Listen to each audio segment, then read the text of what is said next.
Well, at school I was interested in art, so when it came to getting employment, I approached Minton's and told them I was interested in art.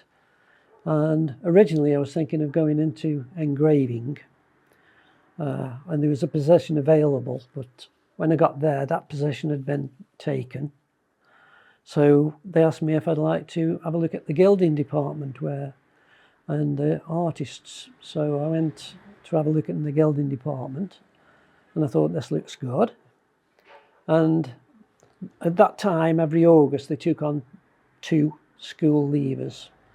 So I was selected, and actually one of my classmates, John Walker, he was the other one who was selected, so I knew him. And first thing I noticed is the seats were very low down, because each person had a bench and they had an armrest, which is a piece of wood for resting your arm, and it keeps your hand very steady for when you're doing the painting. And they told me that I'd start off in a colour, which we called it then JM Red, which is Johnson Matthey Red, but we use black as well. But they just give you a brush called a tracer, and we had a foreman called Stanley Adams, and he'd come along and he'd start you off, he'd show you what to do, he'd draw it out. You'd have what were called a Stabilo marking pencil, and you used to draw a line. You'd have 2 cups given to you on tea cranks, little tea saucer cranks, and you'd mix it with the terps, the dry powder. So he'd show you how to get sort of consistency for painting. And you'd start off by doing what we call spikes, what you put on cup handles, and you'd mix your colour first, draw it down, and then you have to start pressing down and then coming off, so it was thick at the top, thin at the bottom. So you'd do that for a while till you got used to that. And various tracing handles, you have to do that. Then I'd draw a line around the handle, and then you have to carefully go over it and keep it nice and smooth. And then eventually you'd go on to a banding wheel. That was the difficult part, and that was mainly for plates. And the difficult part was knocking the plate into the centre. So that took a while to get. He told you to use your fingernail and just tap it. And then the wheel goes quite slowly. It's not like a potter's wheel where it's whipping round. It's very slow. And then you were given your new brush, was called a cut liner. And that was for doing lines and edges on plates. So you'd mix that cut liner, which is a lot bigger than what you're used to. It was very fine at the tip, and so you used to have to press it down. You'd put a line around the plate, and then you'd center it on the wheel, using your armrest to keep your hands very steady. And then you'd touch it down and then go round, and you had to go round the wheel and keep it the same thickness all the way around. And the end of a period, when you'd mastered all the little techniques from that, you'd be given a plate, an apprentice plate, which you were told to design a pattern onto it. You'd put the pattern onto it, and you'd use your colours, and you'd finish that off, and you were allowed to keep that plate when you finished it. You had that, you fired it. If it was okay, then you'd move, they'd let you go into gold, which, as you can imagine, gold is very expensive. You couldn't go anywhere near gold at first. I started in August, and by November I was allowed to go into gold. And it was very simple things to start with. With it being Minton's, they were famous for raised paste work, which you can see here. So then you were taught raised paste work, which is more expensive plates. So it was only sort of the men gilders and raised paste artists who did the raised paste. There was the ladies did the paintresses, they could do the gilding and do the painting, but we were allowed to do the raised paste. and also the white enamel, which is very similar. This is white enamel there. And you learnt all those techniques. One of the first main orders we did was an order called Dynasty, which was raised paste, and that was very popular at the time. The Americans, I think, liked Dynasty. So we worked mainly on, that was one of the most popular patterns at that time. Also K227 or Riverton, and that one had an acid band on it, because Minton were famous, I suppose, for they got the acid gold technique. The acid gold technique was it was like a black resist was placed all around, apart from an area, a black print, which was left with the white showing. And that was dipped in hydrochloric acid for 5 minutes and then taken out. And then all the resist was washed off. And then it left an indent, it was indent, burnt into the plate, like a very fine lacy pattern. And then when you put gold on that, over the lacy pattern, it was like 2 different shades of gold, some bright and some like matte. And it looked gorgeous when it was burnished up. But we used to have to go down, take turns going down, and the print, what they put on, if it wasn't perfect, you used to have to mend it in the torque. I remember doing that. Did you do the same job? In all your time, it's always been this kind of work, or have you done other jobs? No, it's always been the China. It was. I did leave Minton's after 15 years and come across to Spode, and that was slightly different. There was more hand gilding, I suppose, than I did. Minton's, it was mainly raised paste, covering the gold and finishing it off. But there was more tracing, sort of pattern gilding on Spode. So it was nice to do different things. What was life like for workers in the potteries back then? I suppose you've got the comparison of Minton and Spode. Yes, yeah. Talk about the experience of both. In the early days, I think you worked more hours per week then, as I can remember. I know when I came across Spode, we used to finish at lunchtime on a Friday, which was nice. So we'd only sort of do like 4.5 days, but they had shorter lunch breaks. So that was nice. The hours changed. And on Spode, I went on to piecework there, because I just moved house, and piecework you could earn more money, but you had to be faster and you used to concentrate more. So they wanted you to turn out more work.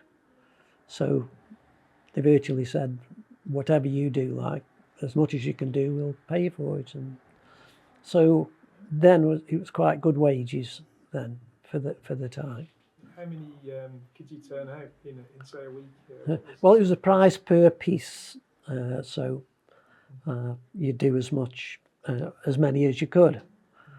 And then if you were doing something special, like I worked on the Royal Yacht Britannia, replacing pieces for that. Something special like that, you'd sort of, wasn't piecework, you'd sort of have you call it an average of 4 weeks. So what you'd earn in the last, say you were on 4 weeks piecework, because it was different every week, so some weeks you earned more than others, and then they'd take an average of that, and then you were paid that average for the week you were doing the special pieces. And what about holidays? Holidays were the famous Potters' holidays. You were the same every year. Loved the Potters' holidays. It was first week of June and first week of July, I think it was, yeah. Yeah, because it was those weeks for a reason, wasn't it? I can't remember if somebody has told me this, but Was there a practical reason for the holidays being on this? There must have been. I think usually the holidays they were doing all the maintenance and the painting around the factories. I remember being on Minton's, the holiday, you could volunteer to do the maintenance. So a couple of times I had a week of the 2 weeks where I'd go in and then I'd be painting and generally making a mess of everything. I remember the first time I went painting, I got to do the ceiling and they fixed me up with a ramp to climb up onto, and I stepped back and kicked the old bucket, the old paint tin all over the floor. So I had to go down the joiners and we had to get loads of sawdust and come up, and so that wasn't very successful. I mentioned it earlier, asked you about deaf and disabled workers, and you said you had a colleague who was deaf. Yes, on Spode, when I came to Spode, there was a gentleman called Ken Picking, who was one of the hand painters at the time with Bill Hall. There was 2 hand painters, and he was deaf, yes. But we got used to each other, he became quite good friends. Eventually he could understand you and you could understand him. So yeah, he was very good. What was the quality of his work? But he was very talented, very good quality. Yeah, and he did oil paintings as well. We used to try and tempt him to paint us. I think I had the Mary Rose. He painted the Mary Rose, and my friend he did what's Nelson's ship. Victory. Victory. He did the Victory. Yes, for a friend. Yeah. Yeah. Did he use sign language in there? He didn't. We didn't sign language, no. But we could sort of. We could lip read. So when we talked to him, we talked to him, but quietly. He could understand what he was saying then. I was going to ask you about how technology's changed over the years. Oh, yeah. Since 62, Yeah. you've seen a few Yeah. changes here. A lot, yeah. Yeah. Speaking of the first raised paste pattern, what I did, that came to you with a gold print then, which a gold print was very good for, because when you put the paste into it, it sort of filled in. It made it quite easy.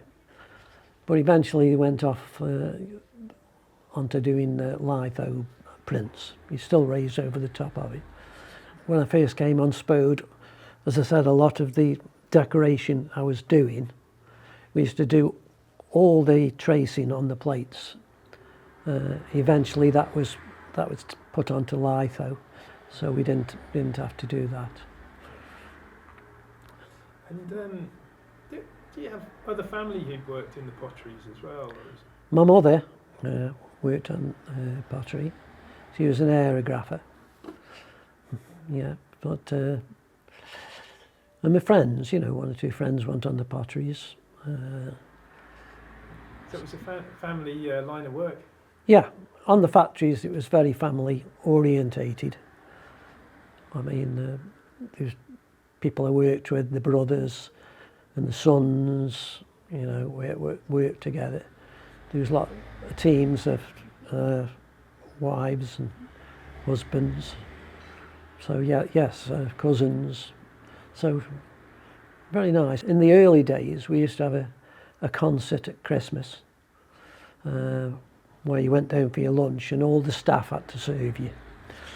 And then the staff would go up and do sketches, and I think we did ourselves. We went up and do. I remember seeing photographs of the Temperance 7. They used to make props, and they used to mime to the records. But they were very good times, very enjoyable those were. I'm interested in just a day in the life of you working in the potteries, and what would your day consist of, and how would it play out? So on Spode, you'd arrive, and there was 4 of us or 5 of us at the time, So Colin, who was in charge, Colin Fletcher, he'd get all the work there and he'd split it up. So he'd split all the work up fairly. So you all got, because some of the things were easier, some were harder. So everything was split up. So you'd each get a cage of work to do, or 3 or 4 cages of work to do. And then you'd work through that. As soon as you're getting near the end, you'd ask, for some more, and you get some more brought to you. Just a final question, really, about now and then. How do you feel everything's changed? From 1962 to 2024. Well, 62. yeah, it was. It got really bad in the 90s because of affection for Minton, and of course Dalton merged in 1968 with Minton, which didn't seem to make any difference at the time. But then Dalton seemed to grow and was expanding, buying different factories. And in the end they moved, it was after I'd left, but they moved production up to Burslem, and the Stoke factory was sort of the head office museum. And during the bad times where they ran into difficulties, and they finally sold the Minton building, which was so beautiful in Stoke, and that was demolished in 2002, and Sainsbury's was built. So it was a shame, that was, after 200 years of being at the same site. And how So do that you was, feel about the industry now, the pottery industry? It's going, it's disappearing. All the major factories now have closed. Ainsley's, Dalton has gone to Wedgwood.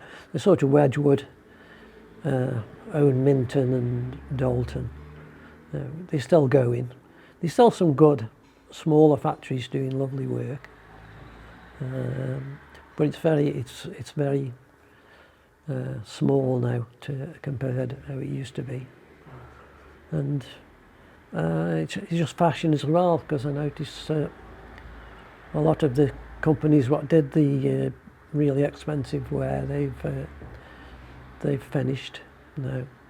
Even Thomas Goods up London, who were ordered big from Minton, even they've struggled. I think they have closed now, which is a shame. But there's still some going on, as I say. Some nice stuff been doing by the different factories.